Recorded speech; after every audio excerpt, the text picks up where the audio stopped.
किसी आश्रम में एक साधु रहता था। काफी सालों से वो इसी आश्रम में रह रहा था। अब वो काफी वृद्ध हो चला था और वो मृत्यु को निकट महसूस कर रहा था, लेकिन संतुष्ट था कि 30 साल से उसने प्रभु का सिमरन किया है। उसके खाते में ढेर सारा पुण्य जमा है, इसलिए उसे मोक्ष मिलना तो तय ही है। एक दिन उसके ख्याल में एक स्त्री आई। स्त्री ने साधु से कहा, अपने एक दिन के पुण्य मुझे दे दो और मेरे एक दिन के पाप तुम वरण कर लो। इतना कहकर स्त्री लोप हो गई। साधु बहुत बेचैन हुआ कि इतने बरस तो स्त्री ख्याल में ना आई, अब जब अंत नजदीक है तो स्त्री ख्याल में आने लगी। फिर उसने ख्याल झटक दिया और प्रभु सुमरन में बैठ गया। स्त्री फिर से ख्याल में आई। उसने फिर से कहा कि एक दिन का पुण्य मुझे दे दो और मेरे एक दिन का पाप तुम वरण कर लो। इस पर साधु ने स्त्री को पहचानने की कोशिश की, लेकिन स्त्री का चेहरा बहुत धुंधला था। साधु से पहचाना नहीं गया। साधु अब चिंतित हो उठा कि एक दिन का पुण्य लेकर यह स्त्री क्या करेगी। हो न हो ये स्त्री कष्ट में है, लेकिन गुरुजी ने कहा हुआ है कि आपके पुण्य ही आपकी असली पूंजी हैं। ये किसी को कभी मत दे बैठना, और इतनी मुश्किल से पुण्यों की कमाई होती है। ये भी दे बैठे तो मोक्ष तो गया। हो न हो ये मुझे मोक्ष से हटाने की कोई साजिश है। साधु ने अपने गुरु के आगे अपनी चिंता जाहिर की। गुरु ने साधु को डांटा, मेरी शिक्षा का कोई असर नहीं तुझ पर। पुण्य किसी को नहीं देने होते, यही आपकी असली कमाई है। साधु ने गुरु जी को सत्य वचन कहा और फिर से प्रभु सुमरन में बैठ गया। स्त्री फिर से ख्याल में आ गई। बोली, तुम्हारा गुरु अपूर्ण है, इसे ज्ञान ही नहीं है। तुम तो आसक्ति छोड़ने का दम भरते हो। बीवी बच्चे दीन दुनिया छोड़कर तुम इस अभिमान में हो कि तुमने आसक्ति छोड़ दी है। तुमने और तुम्हारे गुरु ने तो आसक्ति को और जोर से पकड़ लिया है। किसी जरूरतमंद की मदद तक का चरित्र नहीं रहा तुम्हारा तो। साधु बहुत परेशान हो गया। वो फिर से गुरु के पास गया, स्त्री की बात बताई। गुरु ने फिर से साधु को डांटा। गुरु पर संदेह करवाकर वो तुम्हें पाप में धकेल रही है। जरूर कोई बुरी आत्मा तुम्हारे पीछे पड़ गई है। साधु अब कहाँ जाए। वो वापस लौट आया और फिर से प्रभु सुमरन में बैठ गया। स्त्री फिर ख्याल में आई। उसने फिर कहा, इतने साल तक अध्यात्म में रहकर तुम गुलाम भी बन गए हो। इतने साल के अध्ययन में तुम्हारा स्वतंत्र मत तक नहीं बन पाया। गुरु के सीमित ज्ञान में उलझ कर रह गए हो। मैं अब फिर कह रही हूं, मुझे एक दिन का पुण्य दे दो और मेरा एक दिन का पाप वरण कर लो। मुझे किसी को मोक्ष दिलवाना है, यही प्रभु इच्छा है। साधु को अपनी अल्पज्ञता पर बहुत ग्लानि हुई। संत मत कहता है कि पुण्य किसी को मत दो, और धर्म कहता है जरूरतमंद की मदद करो। यहाँ तो फंस गया। गुरु भी कोई राह नहीं दे रहे, लेकिन स्त्री मोक्ष किसको दिलवाना चाहती है। साधु को एक युक्ति सूझी।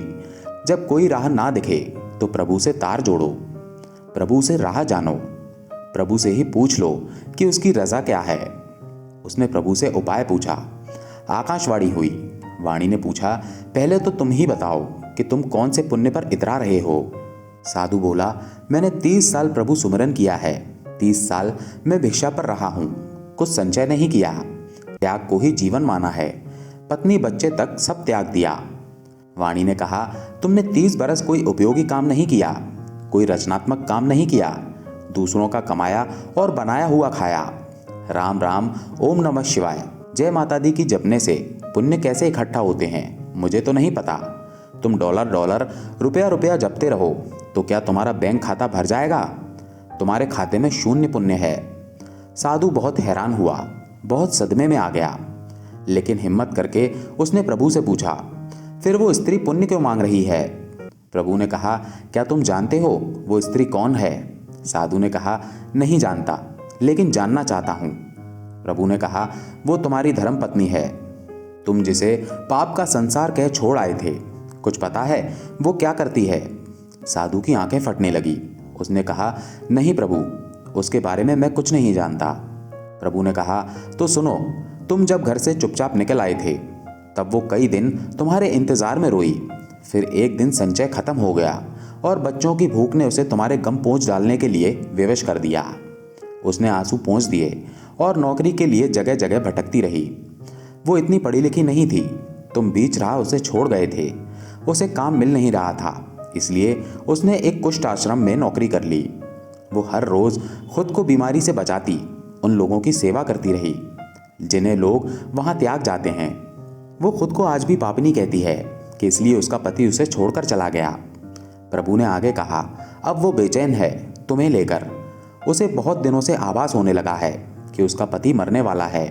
वो यही चाहती है कि उसके पति को मोक्ष मिले, जिसके लिए वो घर से गया है। उसने बारंबार प्रभु को अर्जी लगाई है कि प्रभु, मुझ पापिन की जिंदगी काम आ जाए तो ले लो, उन्हें मोक्ष जरूर देना। मैंने कहा उसे कि अपना एक दिन उसे दे दो। कहती है, मेरे खाते में पुण्य कहाँ होते तो मैं एक पल न लगाती, सारे पुण्य उन्हें दे देती। वो सुमिरन नहीं करती, वो भी यही समझती है कि सुमिरन से ही पुण्य मिलते हैं। मैंने उसे नहीं बताया कि तुम्हारे पास अथाह पुण्य जमा है, पुण्य सुमिरन से नहीं आता। मैंने उसे कहा कि एक साधु है, उससे एक दिन के पुण्य मांग लो, अपने एक दिन के पाप देकर। उसने सवाल किया कि ऐसा कौन होगा जो पाप लेकर पुण्य देगा। मैंने उसे आश्वस्त किया कि साधु लोग ऐसे ही होते हैं। वो औरत अपने पुण्य तुम्हें दे रही थी और तुम ना जाने कौन से हिसाब किताब में पड़ गए। तुम तो साधु भी ठीक से नहीं बन पाए। तुमने कभी नहीं सोचा कि पत्नी और बच्चे कैसे होंगे, लेकिन पत्नी आज भी बेचैन है कि तुम लक्ष्य को प्राप्त हो। तुम्हारी पत्नी को कुष्ठ रोग है, वो खुद मृत्यु शैया पर है, लेकिन तुम्हारे लिए मोक्ष चाह रही है। तुम सिर्फ अपने मोक्ष के लिए 30 बरस से हिसाब किताब में पड़े हो। साधु के बदन पर पसीने की बूंदें बहने लगी, सांस तेज होने लगी।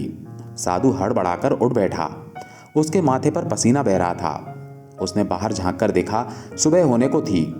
उसने जल्दी से अपना झोला बांधा और गुरुजी के सामने जा खड़ा हुआ। गुरुजी ने पूछा, आज इतनी जल्दी भिक्षा पर? साधु बोला, घर जा रहा हूँ। गुरुजी बोले, अब घर क्या करने जा रहे हो? साधु बोला, धर्म सीखने। धर्म केवल वो नहीं कि मंदिरों की घंटी बजाएं, घंटों पूजा करें, मस्जिदों में जाकर नमाज पढ़ें, गिरजाघरों में जाकर प्रार्थना करें, गुरु ग्रंथ साहिब का पाठ करें। ये सब तो धर्म से जोड़ने व सीखने के केंद्र हैं। असली धर्म तो वो है किसी भूखे को खाना खिलाएं, किसी अंधे को सड़क पार कराएं, किसी ज़रूरतमंद की सहायता करें, किसी बीमार असहाय का इलाज कराएं, किसी छात्र की पढ़ने में सहायता करें। यही असली धर्म है, यही असली पुण्य है। पूजा पाठ का दिखावा करने से आपके पुण्य नहीं बढ़ेंगे। किसी की सच्ची मदद करेंगे तभी आपके वास्तविक पुण्य का खाता बढ़ेगा। दोस्तों, अगर आपको ये कहानी पसंद आई हो तो इस वीडियो को लाइक करके चैनल को सब्सक्राइब ज़रूर कर लेना। धन्यवाद।